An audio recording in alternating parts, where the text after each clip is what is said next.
Well, hey there, crypto friends. Thanks again for joining me. Today, we have a special guest on the channel. Welcome, Aggroed Lighthacker, to the channel from Splinterlands. How you doing, man? It's awesome. Good to be here. Thanks for having me, Stache. Yeah, I appreciate it, man, coming on here. I've been playing a lot of Splinterlands over the last couple of years and really doubled down here over the last couple of months, and so we've been grinding. I created a guild a couple months ago. We've been grinding that together, and so really fun to have you on the channel here and just chat a little bit about you as a person and behind the man behind the man, and then get a little bit into talking about Splinterlands. But yeah, really happy to have you here, man. Yeah, it's awesome. There've been a couple guys that have been here for a while. You and Kenny Brobro. Yep. It's great to have some folks that have been doing this for a while. So thanks for streaming our content and helping us grow. Yeah, man. Yeah, always been one of my number one play to earn games. So, why don't you just kind of start off by telling us a little bit about yourself and how you got to this point? Where did the idea for this game come from, and how did you kind of get started? I have a weird background. So I'm a PhD chemist, and I was teaching chemistry at a university or like a military college. And my daughter was born, and she was just super noisy, and I couldn't grade anymore. So I started using software, and that it really helped my kids learn, and I didn't have to grade all this stuff. So I told the publishing company, hey, this stuff is helping my kids. And they said, great, we're going to hire you. And I ended up working in sales in publishing and for one of the largest publishing companies in the world. And I was going to universities and all that, trying to figure out how to get the committees to use this software and help their kids. And eventually, like all things, it'll come to an end. But simultaneously, two other things are happening. One, I've always been a gamer and a game designer. Game design is actually more fun for me than playing the games. So back in 2014, I made a Kickstarter, sold like 21 grand. It wasn't amazing, but I've actually published games before and had a successful run. It wasn't like changed my job and changed my life, but I made a game after that, but I didn't want to physically print it. So it just sat on the shelf. And that was part of the impetus for where Splinterlands got born. It really came down because I met my partner, Matt. And, Matt's an extremely talented developer, but his problem has been, look, I can make stuff, but nobody ever promotes it. And I don't know how to promote it. So it never goes anywhere. I can make the greatest game ever, but nobody buys it.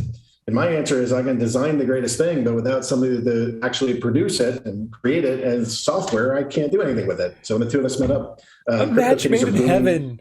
Yeah, CryptoKitties were booming, and he was the one that said to me, what we should do is make a game. And I said, funny enough that you should say that. I have one. I've just never published it. And we had to tweak some rules and change some things to make it Splinterlands ready, but that's what we did. Wow, that's cool. That's actually a really interesting, lead up to getting there. Going from being essentially chemist teacher to then working through publishing and then doing indie type of game development. I mean, that's quite a wide variety of things there. Talents. You'd be surprised how much overlap there is. So like crypto and chemistry, they're both two really complicated subjects that are like really rules based. So actually trying to teach somebody chemistry is actually fairly similar to trying to teach somebody like how crypto works and the steps and the process, that's similar. And then, we are at this like front edge vanguard of this industry, which is blockchain gaming and play to earn and all that. But honestly, like a lot of it is just like normal business. And, having a publishing background, it was software publishing, it was higher ed, not gaming, but, doing sales and doing pitches and doing presentations and groups, I use all those skills every single day here. So it's less of a transition than it might have sounded like, but I'm really grateful to be able to do this every day. It's awesome. No, you make a good point there, and I kind of work in the same kind of respect. I have a lot of what I call umbrella skills, and they're things that you learn as you do the different jobs, work in different industries, and they happen to apply in many different aspects. Running a team is running a team, and you can have, like you said, you can have the greatest ideas for a game, but you're missing that other component of actually being able to develop it. So finding the right kind of people, synergizing, using those same talents to just keep a business going is a, it's key. Not just knowing about NFTs or knowing about crypto is just not enough. So yeah, so much of this is really just about community management too. Yeah, I'm sure that yeah. Matt will tell you other things because he's dealing with servers and server upgrades and all that. Right. He's like, it's all about the server. Yeah, but here, I mean, for my life, it's really about community development. And, we have 30,000 people in our Discord, something like 400,000 like email addresses that we reach out to, a Telegram group, Twitter, we're everywhere. But a lot of that is around not just having like followers, but like breaking the fourth wall and really engaging them and figuring out what is it that you want? What is it that you're thinking about? What's exciting to you? How do we make changes that make this game more appealing for everybody? Some of that's to like grow the business and make more money and all that. But, honestly, we just really care about the guys. Like, we want them doing well. We want them enjoying their life. We want them playing this game. We want them like, emotionally holding cards. Like, I can't sell that. I've owned that forever. And it's my favorite card. Like it's some of that. Or I can't leave the game like that. My best friends are in this guild. How the hell am I going to get out of here? That's a kind of like culture and feeling that I think it's really important to build, and that comes through community development and helping to teach how we're all going to the same moon if this project is successful. We're all asset holders. It's not just like one corporation and you give that corporation the money and they do well. Like we all hold assets. So there's some dream that if the project grows and continues to be successful and is not just one of the top blockchain games in the world, but is really like a real mainstream game like that's going to have huge consequences for everybody that's part of this. I fully agree. Community is a huge aspect, and one of the biggest ones that I look for when I'm looking at new projects, new games, new NFTs. And so, having a great, diverse community that is engaged, that really loves your product, and not just because like, oh, they're making money or whatever, they really actually enjoy it to enjoy it. And that's something I talk about on my channel all the time. People are like, what's the best game to play to earn the most, Stache? Like, I just want to earn money. And I'm like, well, find a game you actually enjoy playing. That's what makes it really great, is that, it's not just like, oh, I'm sitting here pointing, clicking. Yes, I'm earning money. It's boring. But that's exactly what we already have in our day-to-day jobs. You go to work, you're like, this, I hate this. I do it. Okay, I'll click because I got to pay rent. But, I think that blockchain gaming really, can take it a step further. So I'm right there with you about community and having a game that people love. We're helping people like quit their jobs and do crypto full time. I mean, they are able to earn enough money to the renters, card renters, we hit, it's seasonal. So at the end of the season, it spikes. But like the highest I've seen, they would make for a collective rental income of something like $20 million per year. Like that's nothing to sneeze at for playing a game or owning assets in a game. There are now tournaments that have $40,000 in prizes in them. At the end of last season, we gave out $291,000 of rewards, roughly. I mean, it's no longer pocket change. This is like money where we're now getting to the stage where there's professional full-time gamers, full-time streamers, and people that share strategies that are doing this, and they're able to earn, some people are still piecing it together with some streaming income, sponsorship, blogging about it, posting about it, earning, fighting and renting, and you string it all together and you're like, hey, this actually isn't that bad of a life. And more people are able to do that. It starts with countries that don't have a lot of like earning potential in them, and they find, if you're middle class there and have internet access, you can make more money playing Splinterlands with a borrowed deck or a rented deck than you could as a doctor in some countries. So we're seeing that pick up, and at the end of the day, most people would rather just sit around at home and play video games all day than do some terrible job in a corporate life. It would be oh man, how horrible would it be to just have to sit around and play Splinterlands all day? And that's the thing, is that, like, a lot of people, they when I play this on stream, which I do every Wednesday, I'm playing Splinterlands on stream every single week. And I play it off stream all the time, but because we're building the guild and stuff like that, we have the secret stashers that we're building our guild, and people will come on and they see what we're doing and we're talking and chatting together, and they ask me, well, how much can I actually earn? Like, what is really the potential here? Because a lot of people don't really understand. They come from things like Axie Infinity, and they think, oh, well, I all the money is not made up front. I go, well, there's lots of ways you can earn here. You're earning through the cards you own and the assets you own through the SPS airdrop. You're earning every match a little bit of DEC, right? So you're earning crypto on every match. Then you do your daily quests and you're earning a reward. So I mean, there's people I've seen and I've talked to in my community who have gotten things like gold summoners, Byzantine. One of my community members, and I hate him, but he pulled a gold Byzantine kitty out of a daily reward, like no joke. And I was like, I could not believe that. I'm like, you just pulled like a multi-$1,000 card. And so then you have your season rewards too. So there's so many different ways that you can play and earn in this game. And I think that a lot of people would just, maybe it's not so obvious from the beginning, but you're right. You guys have been paying out of trust. And that doesn't even talk about, like you said, tournaments and things that are being run by the community. We just dropped information today about the Stache Classic on Theta big one. that we're going to be doing in October. It's a big lead up with a bunch of, massive prizes. So there's so much going on in this community. It's so diverse. And I think that sometimes people, just can't take it all in. They can't take it all in. And so, you guys have made and this has been a long road. You guys started off as Steam monsters. You've transitioned. You've added tons of different bridges to different cryptocurrencies so you can pay and use those things and convert. And, when it comes to features, in comparison to all the other blockchain play to earn games out there, you guys have just straight crushed it on features. I mean, in comparison to things like Axie Infinity that people would say that's like the top of what people would consider play to earn. I mean, the amount of gameplay and features that you guys have brought to the table is, I would say at least tenfold. And you guys just continue to keep doing it.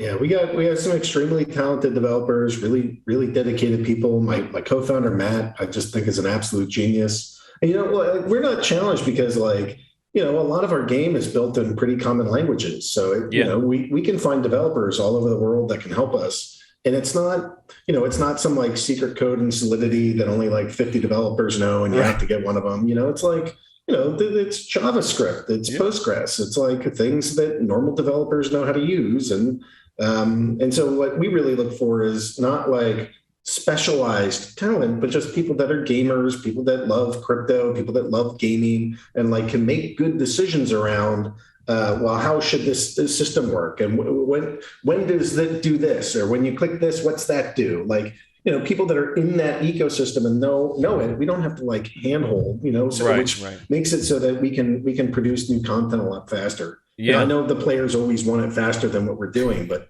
Hearthstone doesn't have a tournament system, right? You can't play tournaments in Hearthstone. That's Blizzard. Like we had one for like a year, and we're the 3-year-old company. So there's some amazing things that we've done. I'm super proud of our game, and it's all a tribute to like Matt and the dev team. It's a small team, but they're really, really talented. Yeah, and then that kind of brings up my next kind of question here is that you guys have seen massive growth here over the last couple of months here. The game has totally exploded. Tons of people are playing, smashing on the servers. You guys have released SPS as a type of governance token with an airdrop, and you've also updated Brawls, Guild Brawls 2.0. And a bunch of other things. So how has that kind of, how do you see the future here of the next month or two with Splinterlands, and what do you guys have going on? Tell us a little bit about how this all has come together. Yeah, it's just been insane. 75% of the players right now came in the last month. I mean, that's how fast we're growing. We've been around for 3 years, so and it's cheap to get in. And it's cheap to get in. I mean, it barely costs any money to get in. It's not like you're talking like $1,000 to get a team together. I mean, you can get your $10 spell book and get started, and boom, boom, boom. Yeah. So a lot of people are responding to that, and so we're up to 500,000 plus registered users. I have 200,000 that have purchased a spellbook that unlocks the ability to earn. Mm-hmm. We've had as high as 175,000 accounts playing on the same day. And, in August, we basically 10x'd the company, and we're on pace to go double in size every 3 weeks or so. So we're just, we hit a nerve, or we hit a vein, or I don't know what it is, but people are finding us, people are excited about us, and the game is really fun. And what it's done is for this month, we basically lost a month of development because everything was all focused on DevOps. Yeah. The server, we don't have one server. There's 40 servers in this game, because you mentioned the bridges and other cryptos. We have marketplaces that we're on, and we have different types of in-game servers. I mean, the airdrop system is built on another blockchain. We integrate like 6 different blockchains. Yeah. So there's not one server. And, as we scale and we get 10x more use, it's not the end of the world if one thing breaks, but, every single day we're like trying to figure out how do we push the limits of what this server can do. We were like set to scale it routinely. Okay, we can make improvements with the other, but you can't do that when it's 10x in a month. So it pushed back some of our deadlines, but it's well worth it. We got to implement more of the staking features and use features for our governance token.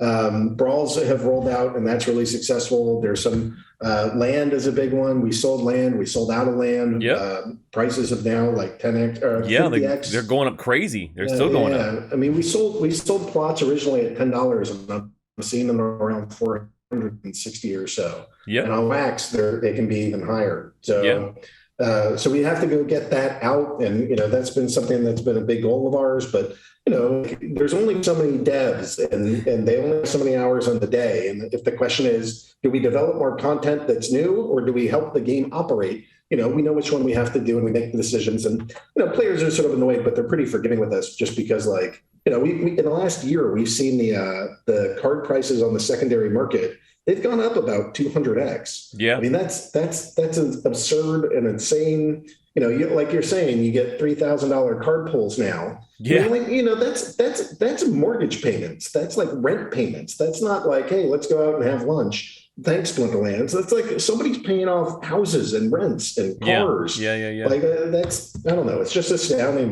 how big this is getting, what it's able to provide to the community. And we just keep thinking, how do we even get more to them? Because like a lot of the free-to-play games that are out there, my thought process is like, they just think, how do I suck as much resource and wealth out of players as possible? Yep. And here, like every time I have another like in-person meeting with Matt, we generally start and argue around how do we get as much value back to our players and our community as possible. Boom, love it. So we those guys have really set us up, as a business and personally for life, and we just think.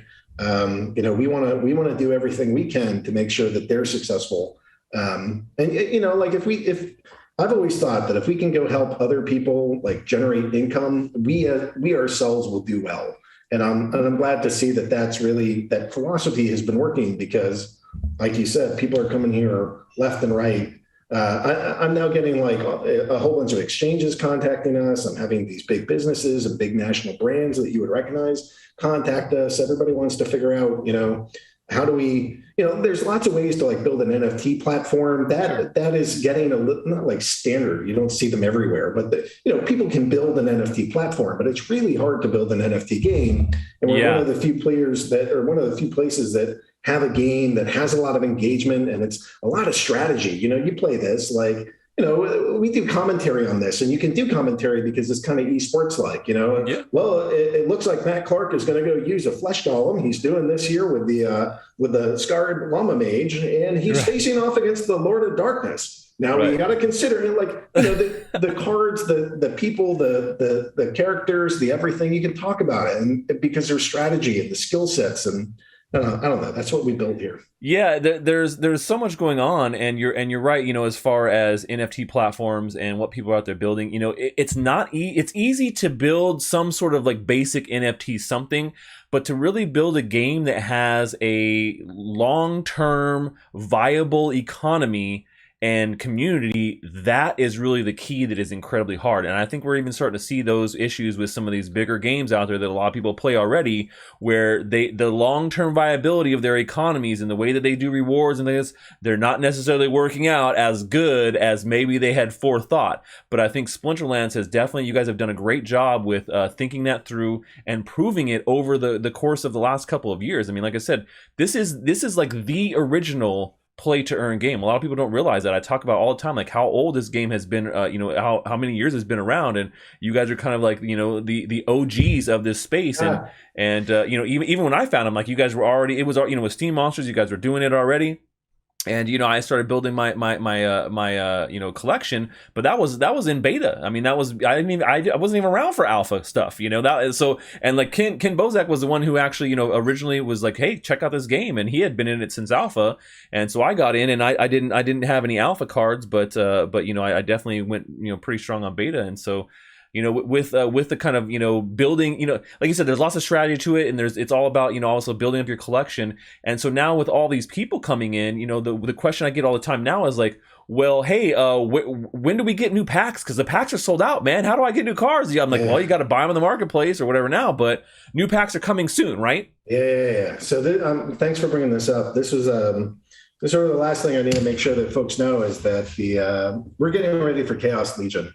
And Chaos Legion has been long awaited. We sold out of Untamed, and we sold out of Untamed hard. I mean, when that sold out back in June, like it was hundreds of thousands of packs got sold in just like a very short amount of time. All of our sales are sort of U-shaped in that, like right at the launch, it's super exciting. Everybody comes in, you're kind of in a little bit of a lull, and it slows down, and then you get to the end, and everybody just buys like crazy again. Yeah. So we've been sold out, and that's been great for the players because when our market cap rose like literally $100 million in the last like month or two, like that helped the players. That went directly to them. Sure, that's us helping them make money. That's amazing. But part of our plan, like with land, we said no, we want this to be exclusive and rare. And now there are 150,000 bots and 175,000 active accounts. There's literally not enough land for everybody to have one. But we don't want that for the cards. We want cards to be affordable for new players to be able to join. And we're going to release Chaos Legion. We're working on the white paper now. So players will know what it is that we're doing, how many card packs are out there, what the timing will be, the pre-sale, how the pre-sale will work. We'll have some Kickstarter aspects to it. So, I'm really hoping that the highest spenders will be the ones that get to go design the legendary cards. Ooh. That'll be part of the airdrops. Oh, I'm on board with that, man. Yeah. We need some stash cards. We need some stash cards in there. Keep working with Zen Sports. It'll be possible at some point. There you go, man. So that's we're excited for it. It's gonna be affordable, and that just means that the players, when they decide to jack up the price at some point, that so much of that earning will go to the community, which is what we hope for. Awesome. We want to make sure that our game does well and we can function as adults and hire more developers and make other games and everything else. But ultimately, we really want the players to succeed. So keeping it inexpensive, we think, is a big part of letting new players in from all over the world, and also just growing our community. So these are good times. I think our pre-sale is still scheduled for to start in September. Maybe it gets pushed to October, but it's going to be in the next couple. It's in like 4 weeks plus or minus 2 weeks is my guess for where that is. Okay, perfect. Well, great, man. Aggie, thank you so much, man, for joining me here. As you guys heard, they're grinding this game. Everything is, in development. There's so many cool features coming, new packs coming in about a month's time. Do not miss out. If you are not in this game yet, you should be. Follow me on Wednesdays, and we can grind together in the Secret Stachers Guild. But yeah, once again, Aggie, thanks so much for joining me, man. This was a really great conversation. I think people are really going to enjoy it, and definitely want to wish you all the best luck here with this new pack launch and everything in the future, man. Yeah, and I'm really excited for the Stash tournament. That thing is awesome. I like the Zen Sports setup. I like the qualifiers to get in, just everything about it. And then there's a big prize pool. I think it's $25,000 or $25,000 of the prizes. Crazy. Yeah, for playing a game. Just play this game and earn some money. Yeah. So anyways, folks can find us at splinterlands.com. Please go to discord.splinterlands.com to join us there. We're in Telegram too. That's Splinterlands HQ. And come join our community. This is a fun game. It's a good brains game. We have a lot of great community leaders in there, and we're just waiting for you as a player to come join us. Perfect, man. Well, we'll make sure we put all the links in there below for everyone to check them out and go get into their social medias and everything, and follow them all across all the platforms. That's all we have for today, folks. Until next time, stash that crypto, friends.